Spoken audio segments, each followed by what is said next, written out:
This pretty much guarantees there will not be another delay. November 19th will be the release date.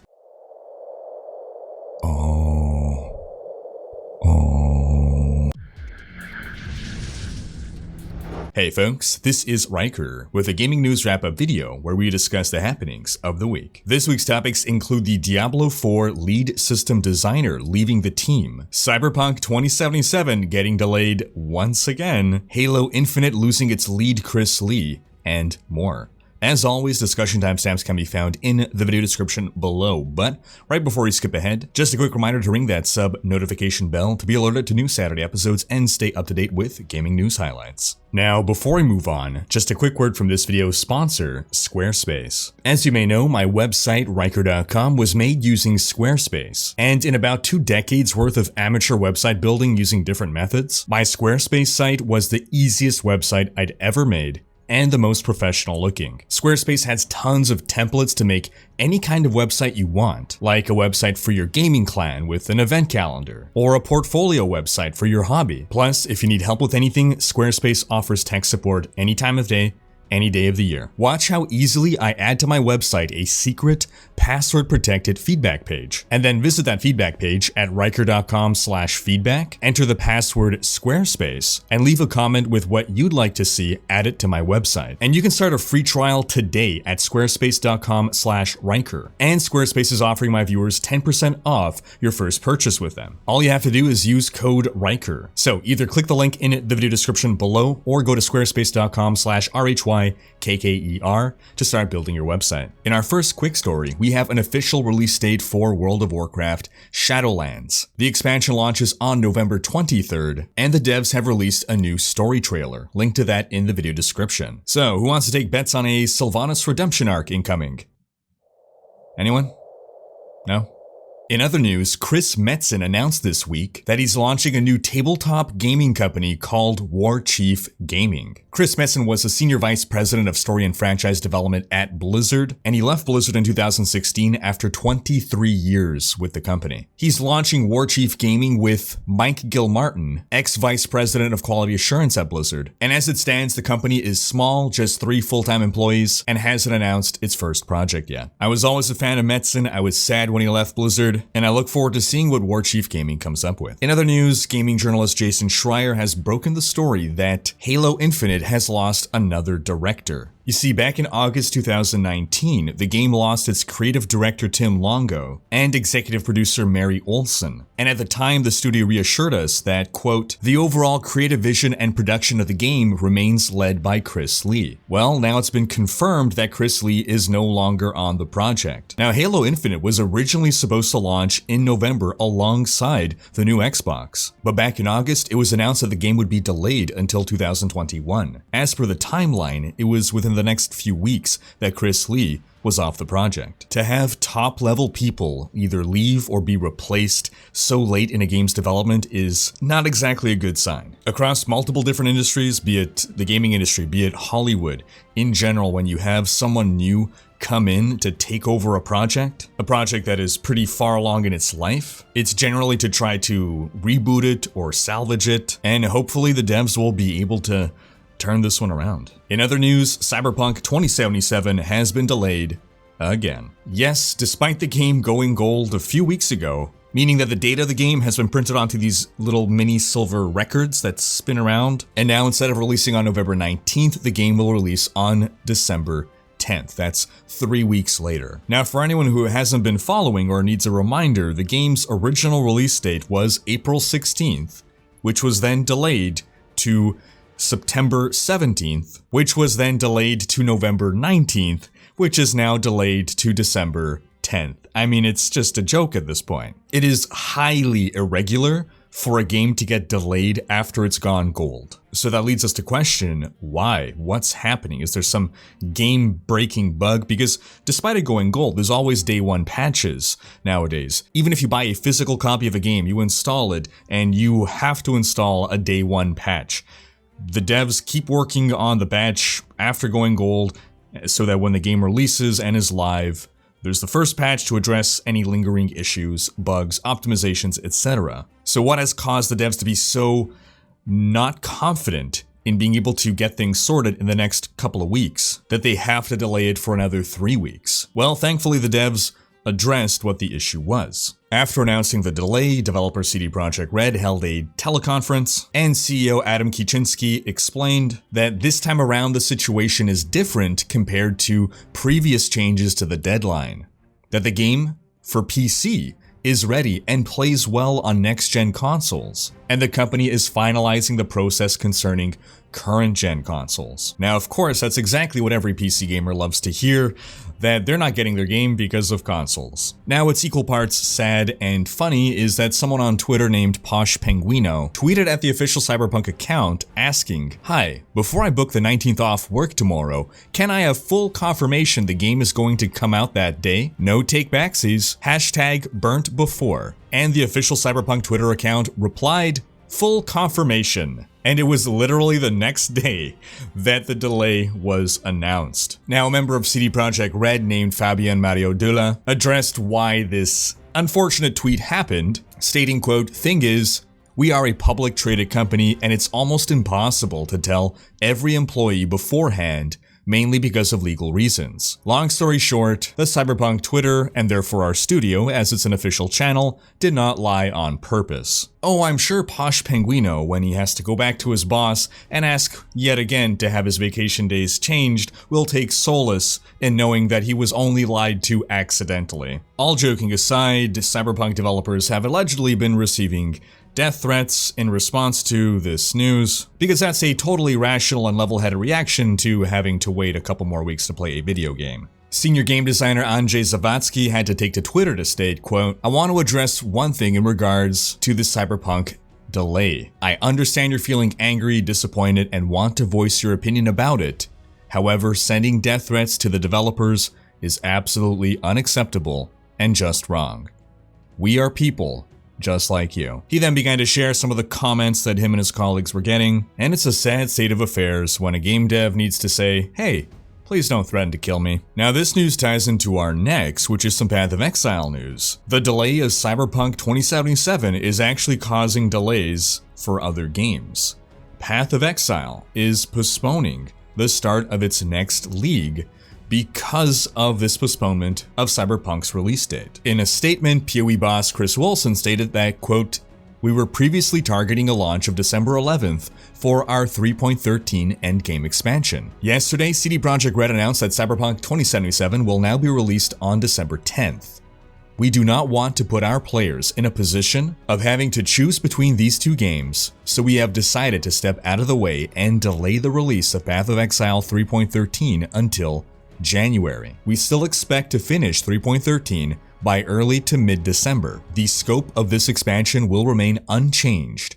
During the month of delay before release, we will start work on the 3.14 expansion." And in response, a number of people questioned why? Why delay a league because of another game? Another game that isn't even an action RPG. It's not a game that's like Path of Exile really in any way, thematically or from a gameplay perspective. They both fall under the umbrella of RPG, but they're two very different takes on the genre, and a lot of players expressed that they had no plans to ever pick up Cyberpunk. So Chris Wilson actually followed up the next day with a longer message that was very reasoned out and shed a lot of light on this decision. I'll drop the link in the video description for you folks to read it yourself, because cherry-picking quotes here will do it a general disservice, but in the interest of brevity, I will select some quotes from within the message. "The first days or weeks of a new league are by far the most exciting time for players, and this is reflected in our metrics that track player engagement. There is a massive spike at the start of a league, which gradually drifts down over the 13 weeks before it spikes up again for the next one. We have designed our entire business model around this. It's incredibly critical that league launches go as well as possible. In late 2019, we released the Blight League less than 2 weeks after WoW Classic's launch. This had a massively negative impact on player numbers, play hours, Twitch views, and revenue. It was a bit of a disaster. and quite a big learning experience for us. It's vitally important to have a clean release. Bad launches have very large ripple effects that could threaten our ability to sustain the game. I understand that if you don't want to play Cyberpunk, you may feel that it's an overreaction for us to want to move out of its way. I am deeply sorry about the inconvenience and disappointment. But the commercial reality is that if we kept our original release date, we would be screwed. We believe we lose at least half our players, almost all our streamers, a chunk of our devs, and we honestly wouldn't blame them. Launching at the same time as a game of that size is not feasible. That's the kind of candor and humility that makes Chris the kind of guy you just have to love. GGG technically is not an indie dev anymore. They made it big. They're owned by a giant company now, but they still operate, they still act the same way they did before. And after reading this message, I went from someone who thought it was very bizarre that they were delaying it and pondering if there was other reasons why they were doing so, to completely understanding and agreeing with the decision. Now let's move on to some Diablo news. Starting with Diablo 4. A viewer recently brought to my attention that David Kim, who was the lead systems designer on Diablo 4, was no longer the lead systems designer on Diablo 4 as per his LinkedIn profile. I went to check it out, and lo and behold, it's the case. From January 2017 until September 2020, he was the lead systems designer, but as of September 2020, he is now a principal game designer on World of Warcraft. Now, when we were talking about the Halo Infinite story, we were talking about when you see prominent figures on a game's development either leaving the company or moving around, it's not the best of signs. Now, lead systems designer, it is a prominent position. It's not the absolute highest position. It's not the game director, but it's certainly been an important position. We've saw David Kim speak at BlizzCon. We've seen his blog posts in the quarterly updates and the pre-quarterly updates. So this news originally filled me with some degree of anxiety. There's a number of reasons why he may no longer be the lead systems designer on D4, and some of those reasons don't bode well for Diablo 4. Now, we discussed this at length on my Twitch stream. By the way, folks, come by my Twitch streams on twitch.tv/Riker. Always happy to talk Diablo and anything, really. But the most charitable interpretation would simply be that the World of Warcraft team desperately needed David Kim. And there's some evidence to suggest this. The WoW Shadowlands release date was postponed as per the timeline shortly after he joined the team. So maybe he was brought over to help finish up the game, and then he realized, hey, no, we need more time. Maybe they postponed it then, and maybe Diablo 4 is in a state where it didn't need him as desperately, so Blizzard could have afforded to move the talent from D4 onto World of Warcraft. That's the most charitable way, I believe, to interpret this. The least charitable interpretation would be that the powers that be felt that he was not suited for this job anymore after being on it for 3 years, and so they moved him onto a different project. And something of a neutral interpretation could be something that maybe David Kim just wanted to move on to the WoW team for personal reasons. But this got me wondering, okay, has anyone else left the Diablo 4 team? Because one person leaving, okay, if we're starting to see a number of big names leave, then there's reason to be deeply concerned. And so on stream, we went and we took a look at all of the Diablo 4 team members that were presented at BlizzCon, and we tried to look up all of them and see whether they are still working on Diablo 4, and the vast majority of them are. We did this sleuthing live on stream. 2 team members, Candace Thomas and Jason Roberts, are no longer at Blizzard, and one other member, Sean Murphy, is now at Vicarious Visions, which is a company owned by Activision that did the Tony Hawk remaster, and is rumored to allegedly be working on the Diablo 2 remaster. So maybe Sean Murphy is working on the Diablo 2 remaster. Now, thanks to some wonderful sleuths in chat, we figured out who the new Diablo 4 lead systems designer is. Joe Piepiora, who was previously the lead open world designer from September 2019 until October 2020. As per his LinkedIn, he is a lead systems designer as of October 2020, and given he was previously listed as working on Diablo 4, it's pretty safe to assume that he has taken over for David Kim. So how do we interpret someone being promoted up to the position from within the team? Well, I think that's a positive sign. If Blizzard felt David Kim was not doing a good job, then they likely wouldn't be taking someone who was working under him, but trying to hire someone new outright. And it's unlikely that Joe has his position temporarily, because it makes more sense to just leave the position open than to just temporarily assign it to someone. Now, Joe first joined Blizzard as a lead systems designer on Heroes of the Storm, a title he held from October 2017 until January 2019, when he became the lead open world designer on Diablo 4, where his job entailed, quote, overseeing the implementation of content, features, and systems designed to support the more immersive, more connected, and more desperate open world experience of Diablo 4. Now in September, we got our third quarterly dev update. We're expecting another one at the end of the year, and itemization is supposed to be a big talking point, which is something that someone like a lead systems designer would likely talk about, so it would not surprise me if they were waiting for that update to introduce us to the new lead systems designer.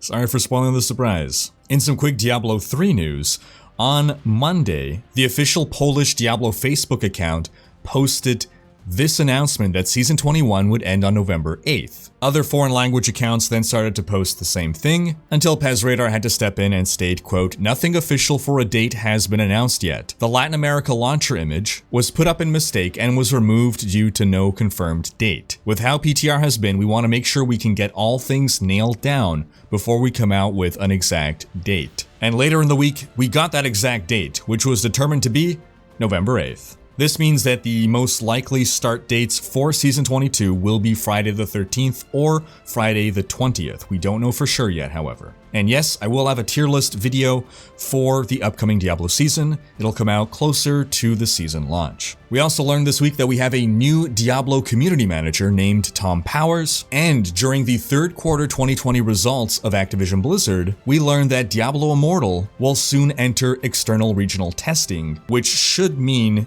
external beta. And that's going to wrap up this week's video. But do be sure to have checked out last week's video, in which we discuss an insightful post about the opening cinematic in Diablo 4. Thanks for watching. Special thanks to my Twitch, Patreon, and YouTube supporters for making these videos possible. If you like what you see on this channel and want to support the creation of more content, you can consider pledging on YouTube or Patreon and unlocking behind-the-scenes content, monthly virtual hangouts, and more. If you enjoyed this video, please share it. Check out these other videos and subscribe to join Riker's Raiders for more gaming content.